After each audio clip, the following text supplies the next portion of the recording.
Hi everyone, welcome back to my YouTube channel. ಇವತ್ತೊಂದು ಹೊಸ ರೆಸಿಪಿಯನ್ನು ಮಾಡಿ ತೋರಿಸ್ತೇನೆ. ಅದು ಸೋಯಾ ಚಂಕ್ಸ್ ಕಟ್ಲೆಟ್ ಹೇಗೆ ಮಾಡೋದು ಅಂತೇಳಿ ತೋರಿಸ್ತೇನೆ ಬನ್ನಿ. ಇದರಲ್ಲಿ 100ರಿಂದ 150 ಗ್ರಾಮ್ ಅಷ್ಟು ಸೋಯಾ ಚಂಕ್ಸ್ ಆಗ್ಬೋದು. ನೋಡಿ, ಚಿಕ್ಕ ಚಿಕ್ಕ ಸೋಯಾ ಚಂಕ್ಸ್ ಅಂತ ತಗೊಂಡಿದ್ದೇನೆ. ಇದರಲ್ಲಿ ನೀರು ಕುದಿಲಿಕ್ಕೆ ಇಟ್ಟಿದ್ದೇನೆ. ನೋಡಿ, ಕುದೀತಾ ಉಂಟು ನೀರು. ಇದಕ್ಕೆ ಹಾಕಿ ಬಿಡುವ. ನೀರು ಕುದಿಲಿಕ್ಕೆ ಶುರು ಆಗಿದೆ. ನೋಡಿ, ಹಾಕ್ತಾ ಇದ್ದೇನೆ. ಒಂದು 10 ನಿಮಿಷ ಹೀಗೆ ಮುಚ್ಚಿಡುವ. ನೋಡಿ, ಇದು ಆಗಿದೆ, ಈಗ ಬೆಂದಿದೆ. ಇದನ್ನು ತಣ್ಣೀರಿಗೆ ಹಾಕಿ ಇಡುವ. ತಣ್ಣೀರು ಹಾಕಿ ಸ್ವಲ್ಪ ಇದನ್ನು ತಣಿಸಬೇಕು. ಮತ್ತು ಗ್ರೈಂಡ್ ಮಾಡಲಿಕ್ಕಿದೆ ಮಿಕ್ಸಿಗೆ ಹಾಕಿ. ನೀರನ್ನು ಚೆಂದ ಹೀಗೆ ಹಿಂಡಿ ತೆಗೆಯುವ. ಹೀಗೆ ನೀರು ಚೆಂದ ಹಿಂಡಿ ತೆಗೆದು ಇದಕ್ಕೆ ಹಾಕ್ಕೊಳ್ಳುವ. ಮತ್ತು ಇದನ್ನು ಮಿಕ್ಸಿಗೆ ಹಾಕಿ ತರಿಯಾಗಿ ರುಬ್ಬಿಕೊಳ್ಬೇಕು. ಚೆಂದ ನೀರೆಲ್ಲ ಹಿಂಡಿ ತಗೊಂಡಿದ್ದೇನೆ. ಇದನ್ನು ಸ್ವಲ್ಪ ಮಿಕ್ಸಿ ಜಾರಿಗೆ ಹಾಕುವ. ಇದನ್ನು ತರಿಯಾಗಿ ರುಬ್ಬಿಕೊಳ್ಳುವ.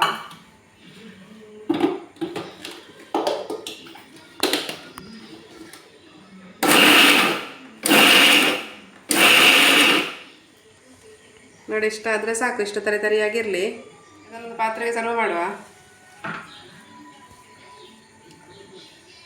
ನೋಡಿ, 2 ಬಟಾಟೆಯನ್ನು ಬೇಯಿಸಿಟ್ಕೊಂಡಿದ್ದೇನೆ. ಇದನ್ನು ಚೆನ್ನಾಗಿ ಮ್ಯಾಶ್ ಮಾಡುವ.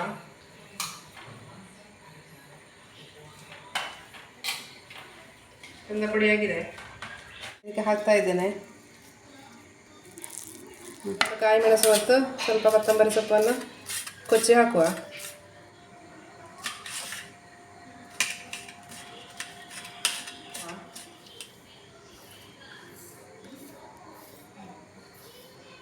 ಈರುಳ್ಳಿಯನ್ನು ಸಣ್ಣದಾಗಿ ಕಟ್ ಮಾಡಿ ಇಟ್ಕೊಂಡಿದ್ದೇನೆ. ಇದನ್ನು ಹಾಕುವ. ಒಂದು ಅಚ್ಚ ಖಾರದ ಪುಡಿ, ಪುಡಿ, ರುಚಿಗೆ ತಕ್ಕಷ್ಟು ಉಪ್ಪು,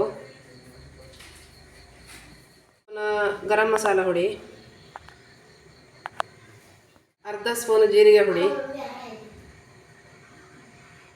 ಅರ್ಧ ಚಮಚದಷ್ಟು ಕೊತ್ತಂಬರಿ ಹುಡಿ. ನೋಡಿ, ಎಲ್ಲ ಇಂಗ್ರೀಡಿಯೆಂಟ್ಸ್ ಹಾಕಿ ರೆಡಿ ಆಯಿತು. ಇದನ್ನು ಚೆನ್ನಾಗಿ ಕೈಯಿಂದ ಕಲಸಿಕೊಳ್ಳುವ.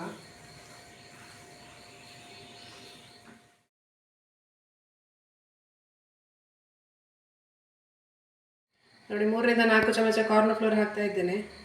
ಇದು ಕ್ರಿಸ್ಪಿನೆಸ್ಸಿಗೆ ಒಳ್ಳೆದು ಬರ್ತದೆ. ಒಂದು 2ರಿಂದ 3 ಸ್ಪೂನ್ ಆಗುವಷ್ಟು ಕಡಲೆ ಹಿಟ್ಟು.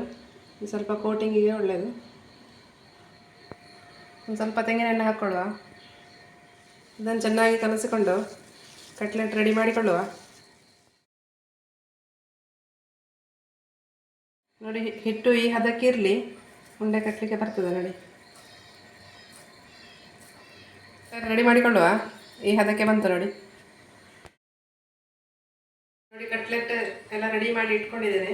ಎಷ್ಟಾಗಿದೆ. ಇದನ್ನು ಈಗ ಬ್ರೆಡ್ ಕ್ರಮ್ಸ್, ನೋಡಿ, ಇದು ಸಹ ರೆಡಿ ಮಾಡಿ ಇಟ್ಕೊಂಡಿದ್ದೇನೆ. ಇದರಲ್ಲಿ ಡಿಪ್ ಮಾಡಿ ಕಾದ ಎಣ್ಣೆಗೆ ಬಿಡುವ. ಎಣ್ಣೆ ಕಾಯಲಿಕ್ಕೆ ಇಟ್ಟಿದ್ದೇನೆ. ಎಣ್ಣೆ ಬಿಸಿಯಾಗಿದೆ. ಇದನ್ನು ಕಟ್ಲೆಟನ್ನು ಒಂದೊಂದನ್ನಾಗಿ ಬಿಡುವ.